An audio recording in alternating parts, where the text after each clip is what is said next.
NS classes में आपका हार्दिक स्वागत एवं अभिनंदन है।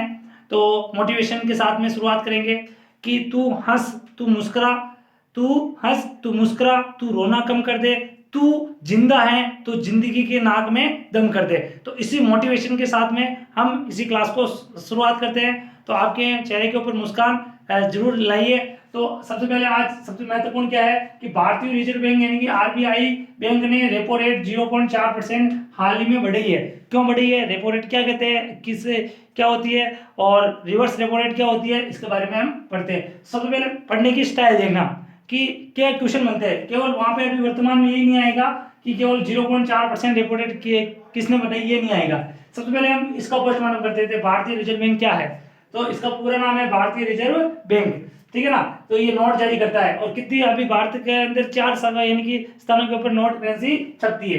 तो सबसे पहले ये कब आया, कौन से एक्ट से आया, तो 1934 के एक्ट से ये भारतीय रिजर्व बैंक की स्थापना, और स्थापना को भी 1 अप्रैल, आपको पूछ सकते हैं 1 अप्रैल 1935 को। देखो पहला महत्वपूर्ण क्वेश्चन, 1934 के एक्ट से तो यानी कि घोषणा हुई, और फिर 1 अप्रैल 1935 को क्या होती है, इसकी स्थापना होती है। और राष्ट्रीयकरण कब हुआ, बहुत महत्वपूर्ण, राष्ट्रीयकरण कब हुआ, ये राष्ट्रीयकरण हुआ 1949 को, 1949 को। और आपको ये पूछ सकते हैं, ये नहीं पूछेंगे कि कब हुआ, आपको ये पूछेंगे प्रथम राष्ट्रीयकरण कौन से बैंक का हुआ, तो प्रथम इस बैंक का हुआ राष्ट्रीयकरण, ये सबसे महत्वपूर्ण है।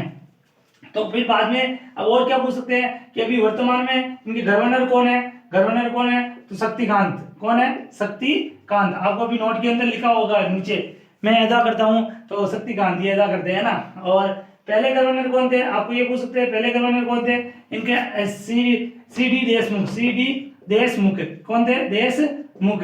और ये भारतीय थे, तो अंग्रेज कौन थे, अंग्रेज स्मिथ थे। अंग्रेज कौन थे पहले, सी स्मिथ। कौन थे, सी स्मिथ, ठीक है ना। वो तो अंग्रेजी नहीं पूछेंगे। और इसके अभी और क्या पूछ सकते हैं कि ये कौन से नंबर के हैं, शक्तिकांत 25वें नंबर के।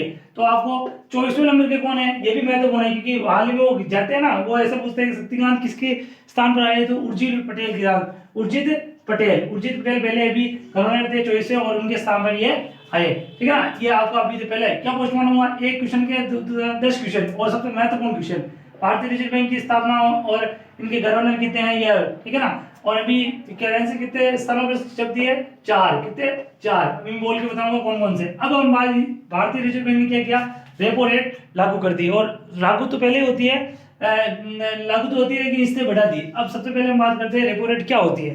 तो मान लो ये हमारे क्या है, पापा जी। कौन है ये, पापा जी। और ये हम क्या है, उनके मंत्री, यानी कि वो छोटे मोटे रसगुल्ले, ठीक है, ध्यान से सुनना। ये क्या कहते हैं कि हम मांगते हैं पापा जी पैसे दो, तो वो पैसे देते हैं, लेकिन वो कहते हैं भाई अब वापस कब लौटाएगा, तो हम कहते हैं, वादा करते हैं इनसे कि हम वादा वापस लौटा देंगे। और नहीं लौटाएंगे तो इनके हाथ में क्या होती है, एक चप्पल, ठीक है ना। नहीं लौटाएंगे तो 1-2 पड़ेगी, ठीक है ना।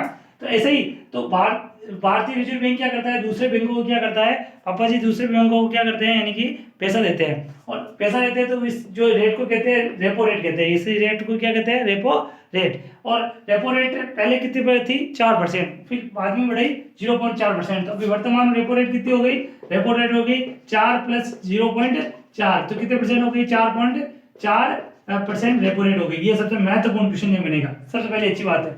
अब दूसरे देंगे ना, तो इस जैसे यहाँ पिताजी को उनके रसगुल्ले देंगे ना, तो उससे क्या कहते हैं, repo rate, reverse repo rate, RRR, reverse repo rate. यानी कि अब रिवर्स रेपो रेट कितनी हो जाएगी, इनके बढ़ जाएगी, है ना। और बढ़ जाएगी तो इस बढ़ने का उद्देश्य क्या है, क्यों बढ़ाई पिताजी ने, यानी कि भारतीय रिजर्व बैंक ने उसको रेपो रेट क्यों बढ़ाई, इसका उद्देश्य है महंगाई को कम करना, महंगाई को कम करना। और कम करने का ये महंगाई से क्या फर्क पड़ेगा, अब ध्यान से समझना। मान लो भारतीय रिजर्व बैंक बैंकों को दिया लोन, ये लोन रेपो रेट से, और रेपो रेट से देखिए, और ये भी क्या करेगा, रिवर्स रेपो रेट वापस कब है, यानी कि बैंक को लौटाएगा आरबीआई को।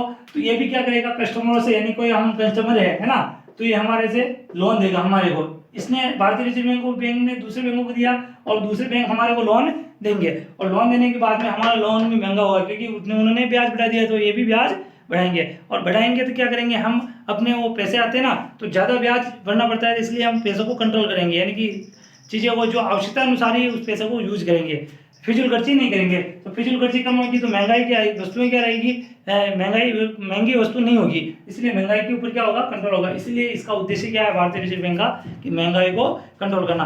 तो आपको अच्छा लगे